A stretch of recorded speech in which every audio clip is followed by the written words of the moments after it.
Ukiota ndoto hizi 5 basi zina maana kubwa sana kwenye maisha yako na Mungu anataka uzichukulie siri. Ndoto ya kwanza, ukiota kifo ama watu waliokufa. Sasa ukiota kifo, maana yake ni kwamba kwenye ulimwengu wa roho Mungu anajaribu kukuonyesha kwamba roho yako imeishiwa nguvu kabisa na inahitaji kuchajiwa, na inachajiwa kupitia maombi. Ni sawa na simu yako ikiwa inakaribia kuzima, huwa inaonyesha alert kwamba usipoichaji hii simu itazima.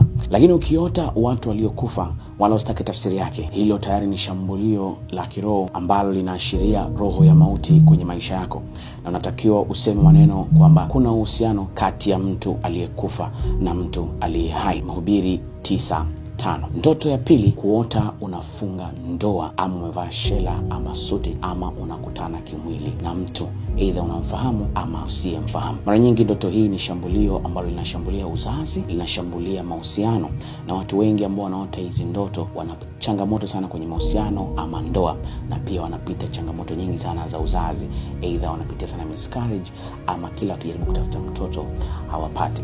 Wakorintho wa kwanza 16:6, unapokuwa unakutana na mtu kimwili kwenye ulimwengu wa roho, basi ujue roho chafu zinafanya maagano na wewe. Ndoto ya tatu, unaota unaanguka umbali mrefu. Korintho wa kwanza 10:12, Mungu akiwa anakuonyesha ndoto anamaanisha kwamba uwe makini. Mara nyingi mtu ambaye anaota ndoto kama hizi huwa anafanya maamuzi ambayo sio sahihi, kwa baadaye anajutia. Ndoto ya 4 ni kuota kwamba unakimbizwa, inaashiria nguvu za rohoni, pia umeshinda mitego ya adui. Ndoto ya 5, unaota unang'atwa na nyoka. Mara nyingi wanaota ndoto hizi wanapataga changamoto za kiafya, aidha magonjwa ambayo ni sugu kama pressure, kama sukari, kansa. Shambulio la mizimu toka pande moja ya familia, aidha ni baba, aidha ni mama, na limelengwa kushambulia afya yako, uchumi wako, na pia unakuwa unapatwa na hofu sana.